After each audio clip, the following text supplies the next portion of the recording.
परिजनों को धमकाने का वीडियो हुआ वायरल। खबर है उन्नाव जनपद के विकास खंड हसनगंज से, जहां पर नवनिर्वाचित सदस्य क्षेत्र पंचायत के परिजनों को अज्ञात लोगों के द्वारा डराया और धमकाया गया और सदस्य क्षेत्र पंचायत को फर्जी मुकदमों में फंसाने की बात कही गई। जानकारी करने पर कुंती देवी के द्वारा बताया गया कि उनका बेटा सुभाष घीरखेड़ा से सदस्य क्षेत्र पंचायत चुना गया, जो पूर्व ब्लॉक प्रमुख धीरेन्द्र ब्रह्मचारी की पत्नी मीरा यादव के साथ प्रचार प्रसार में जाता है। 24 मई को शाम के समय उनके घर पर 4 अज्ञात व्यक्ति आए और पूछने लगे कि तुम्हारा बेटा कहाँ है, जिस पर उन्होंने बताया कि हमारा लड़का मीरा यादव व ब्रह्मचारी के साथ प्रचार प्रसार के लिए गया है। तो उनके द्वारा कहा गया कि सुभाष को मना कर दो, नहीं तो फर्जी मुकदमों में फंसा दिया जाएगा। इस विषय में जब सदस्य क्षेत्र पंचायत सुभाष से वार्ता की गई तो उनका कहना है कि 24 तारीख को ज्ञानेंद्र शुक्ला व अरुण दीक्षित मेरे पास आए थे।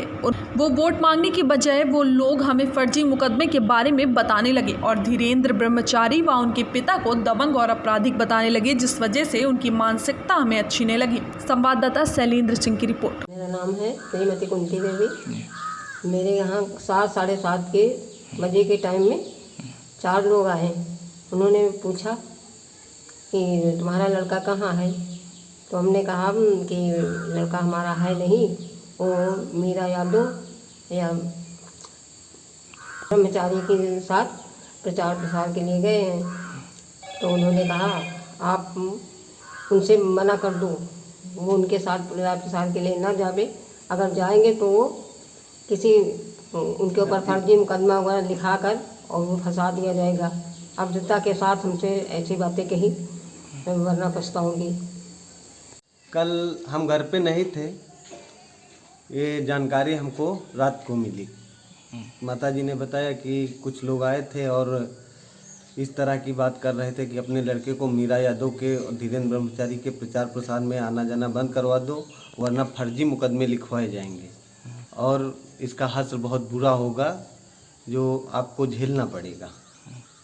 और इससे पहले 24 तारीख को ज्ञानेंद्र शुक्ला जी और अरुण दीक्षित जो विधायक प्रतिनिधि हैं ये आए थे, तो इन्होंने भी हमसे कहा था कि सुभाष भाई हमसे कैसी दुश्मनी रखते हो।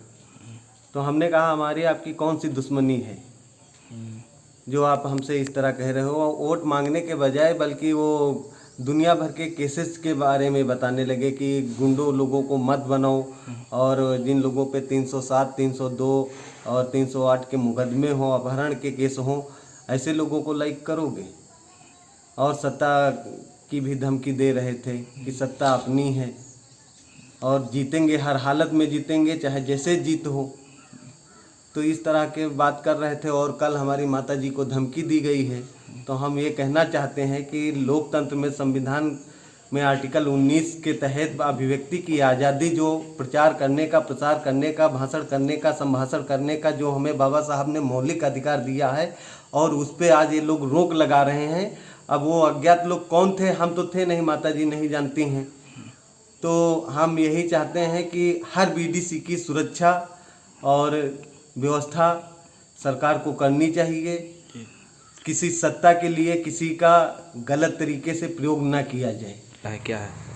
मैं खैर ज़्यादा दिन से नहीं, लेकिन जब से अपनी याददाश्त से देख रहा हूँ तो हमारे हिसाब से उनका तो व्यवहार बहुत ही अच्छा है। और जब से हम प्रचार में जा रहे हैं वो प्रेम से ही बात करते हैं और पैर छू के वोट मांगते हैं, ना कि किसी की बुराई करके। वो स्वयं अपनी बात रखते हैं। और दूसरी बात, जो यहाँ हसनगंज ब्लॉक में उनके अगर अतीत के बारे में देखा जाए तो आज तक हमने ये नहीं देखा कि न्यायपालिका ने उनको सजा सुनाई हो किसी केस में या कुछ। और जो लोग ऐसी बात करते हैं कि नहीं उनके पे बहुत सारे केसेज हैं, ये हैं, और तो मैं उन केसेस को नहीं मानता हूँ। जैसे कि हमारी माताजी को धमकी दी गई कि फर्जी मुकदमे, तो फर्जी मुकदमे किसी के ऊपर लिखाए जा सकते हैं और जो समाज का काम करेगा उसी पे फर्जी मुकदमे होंगे, मैं इतना भी जानता हूँ। बल्कि न्यायपालिका ने उनको दोषी नहीं ठहराया है अभी कि वो किसी केस में सजा काटे हों।